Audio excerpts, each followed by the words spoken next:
Alright, hey guys, so uh, tonight we are looking at Nightshade by Andrea Cremer.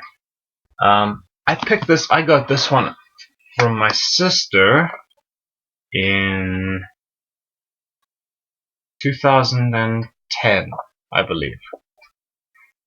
It was a birthday present for my 16th birthday, and at the time I had just finished the Twilight novels. I'd also read a couple of the House of Night books. But this was definitely an interesting one in terms of just in terms of the content, the content, but the concept behind it as well. Um, Written by Andrea Cremer. This is the first book in, I don't know if it's like the Nightshade trilogy or what, but there were two books that followed this one, and then I believe there have been a couple of kind of like spin-off novels regarding the other aspects. Um, okay, so before I completely lose it and mess up the video, um, the plot. Oh boy, where do I start? Typical Twilight love story, I guess, would be a good starting point for a description. You have two groups of shape-shifting wolves who are protecting certain areas held by the people that they work for, keepers. The keepers are fighting against this group called the searchers to do whatever it is that the searchers want to do. Now, of course, Calla, the main female character in the first book here, oh,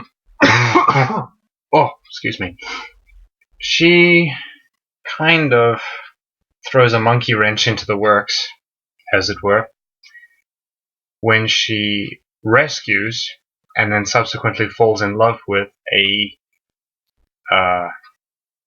human guy who ends up being dragged into this. Well, I mean, they both end up dragged into this war between the searchers and the keepers. I nearly got the two all bungled again. So,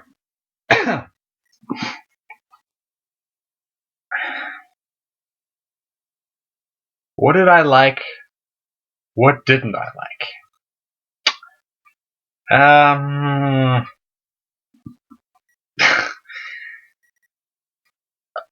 I read this book, I want to say 6, maybe 7 times. In all the time that I've had it, I've read it quite a few times. And the concept is very interesting. As far as I know, there aren't really any other series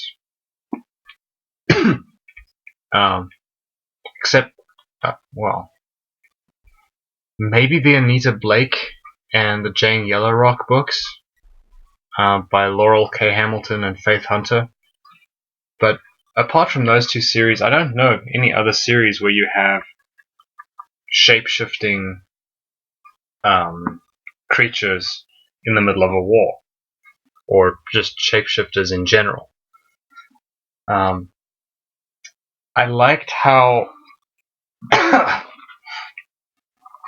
I mean, they've got these entities in the book called wraiths, which are really creepy.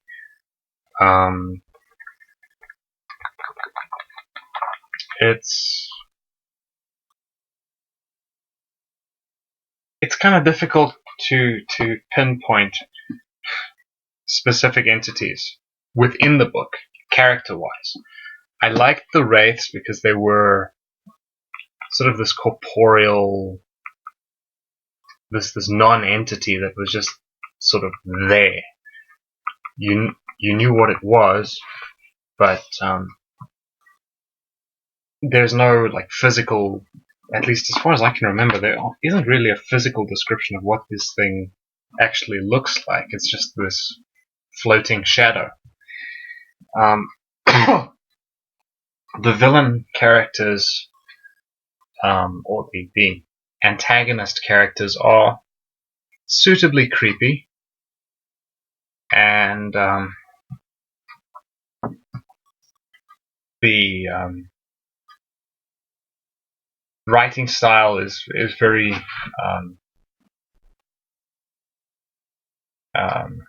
flexible. Let's put it that way. So every time a different character is talking, the writing style will sort of change just a little bit to, and this is more akin to the dialogue. Every time one of the characters will talk, you get a sense of who this character is. And Cremer's writing style is it's very easy to read. It's not overly complicated.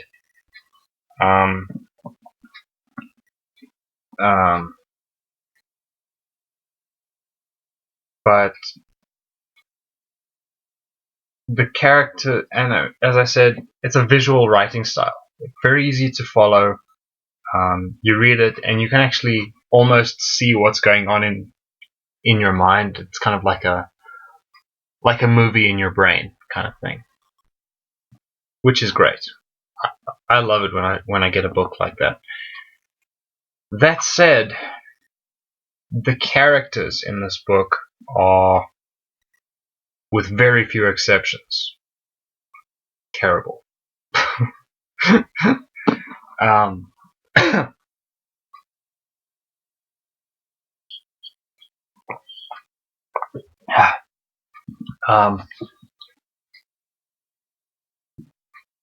Most all of them are just constructs, blank slates that you can look at and go, oh, okay, so this is a personality thing, and then that's basically it. The only characters that really had any personality were, to my knowledge, Ansel Tor, Calla's little brother, Ephron Bane, who was one of the antagonists, and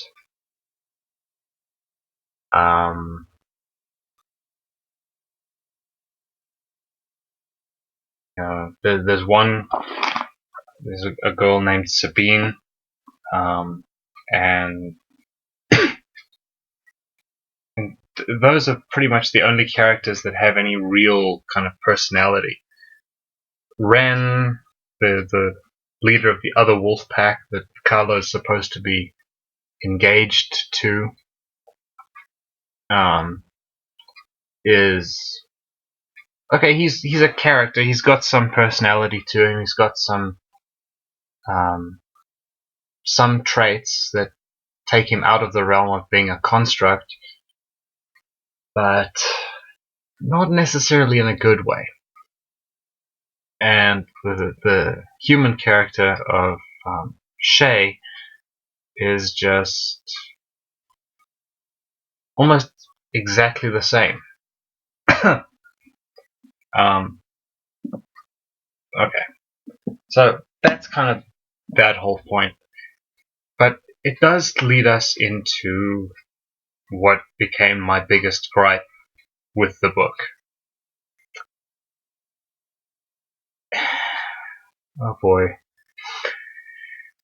You remember where I said that, you know how I just said Calla was engaged to Ren?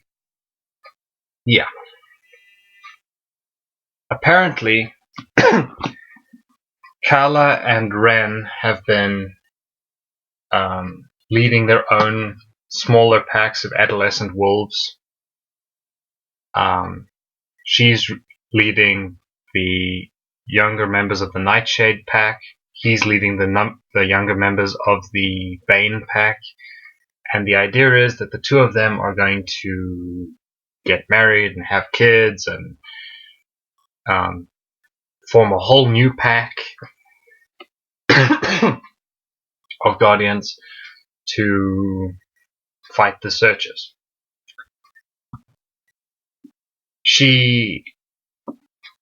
Calla will talk about being,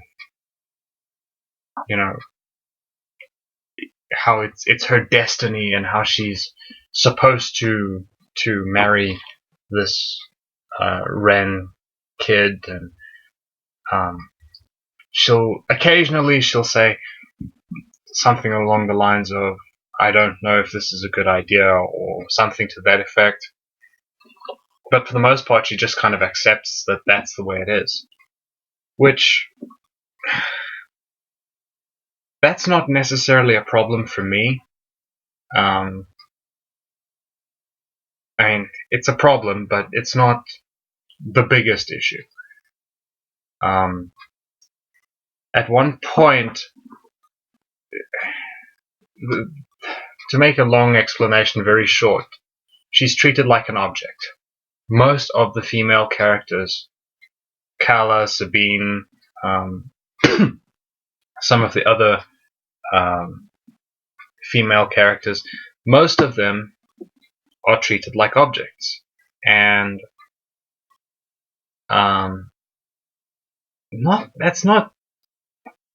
can't say that it's a good thing. There are book series out there where the main character, the main female lead, will start out as just a piece of eye candy, and then by the end of the book she's become a hero in her own right. And this is definitely, I think that's kind of what Cremer was going for here. But in a lot of these other cases where the character starts out as the object for gratification, she's reluctant. She will mouth off and basically do everything she can to get under the guy who's under the skin of the person who's objectifying her, or just making things difficult. Calla does nothing.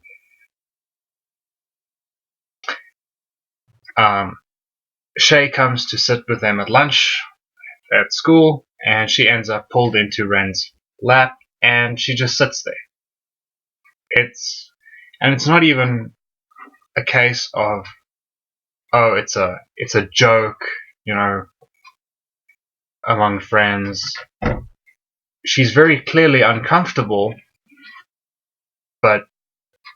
and it's very clear that Ren is treating her like property. That's how it reads, this is my girl, you're not touching her. And as much as it works in other books when you've got that kind of behavior, works when you have a female character who will turn around and actually smack the guy in the face a few times every time he pulls something like that. Calla just sits there,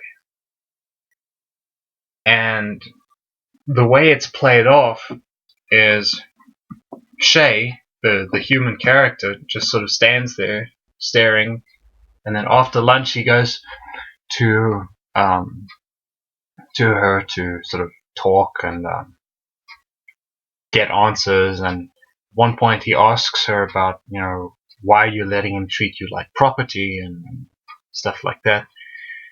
And she basically tells him, well, you just don't understand the relationship, and that wouldn't have happened if you weren't, behaving a certain way.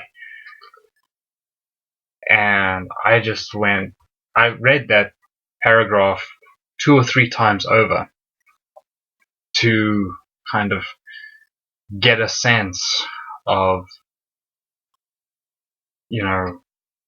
what she's trying to say. And yeah, I can't say I was very impressed. I'm going to be very frank. But, I mean, there's that. But, it's not a bad book, in spite of that. And that's really the biggest gripe that I have, is that most of the female characters are treated more like objects and less like characters, less like people.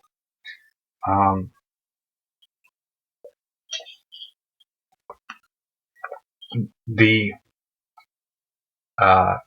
family dynamic of a wolf pack is fine. It seems about as realistic as a fantasy novel can be. But the one thing I notice is that whenever someone tries to treats Calla like an object, nobody does anything to stop it. She doesn't say or do anything. Her parents don't get involved. Ren's father doesn't get involved. So you're really just going, and it's not necessarily, as I've said, that kind of thing can sometimes work to a book's favor when you have a character who reacts to that kind of situation. Calla does not react to this at all, except to blame the predicament on Shay when he confronts her about it. That is the extent of her reaction. It's just crazy to me. And I mean, the book is well written. It's not grammar errors and punctuation errors and formatting problems and things from page one. But between the objectification of the female characters and the occasional plot holes, I mean, nobody really explains where the Guardians come from in this one. That comes in the later books, obviously, but I kind of would have liked to know more about what was going on in the world of the book. So, who are the Searchers? What do they want? How does the magic system work? Stuff like that. Unfortunately, we have to wait for the sequels to come out for that. And thankfully, I actually have the whole series, so I will be returning to the trilogy to review Wolfsbane, and then the last one, Blood Rose, pretty soon, I hope. So, yeah, I guess that's my review for Nightshade. It's not bad. I'm going to stress that point. This is not a bad book if you want to kill time with it. This is a book that you just throw into your bag and you take on a trip with you.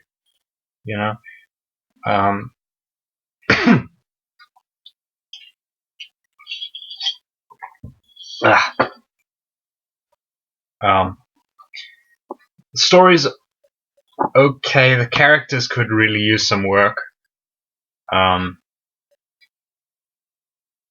But overall, it's a good book. It's an okay book. It's an interesting read. And it held my attention long enough that I actually managed to finish it. I found a couple of things that I quite enjoyed about it. And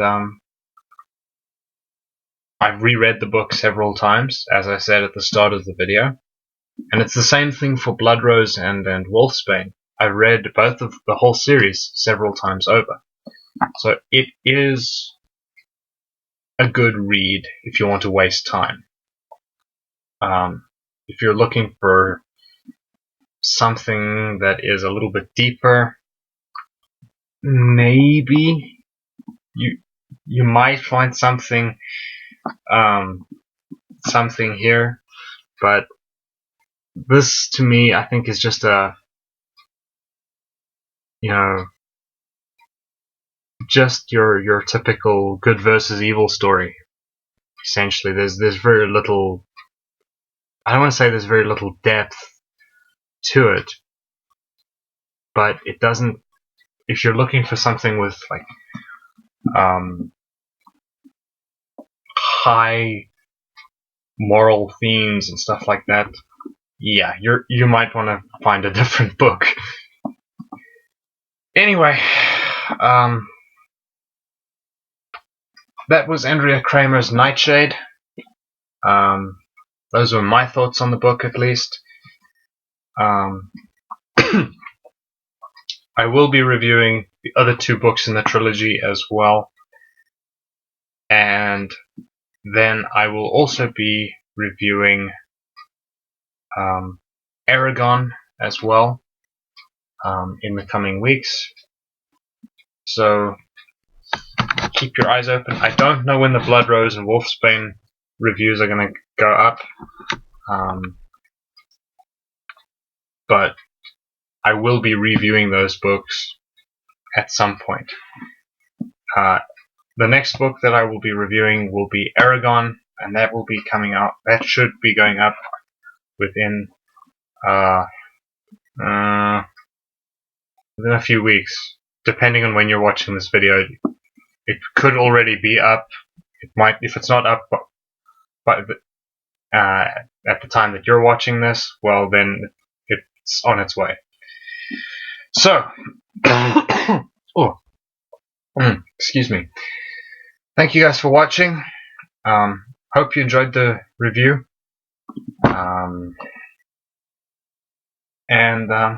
Yeah, I'll see you for the next one. Bye, guys.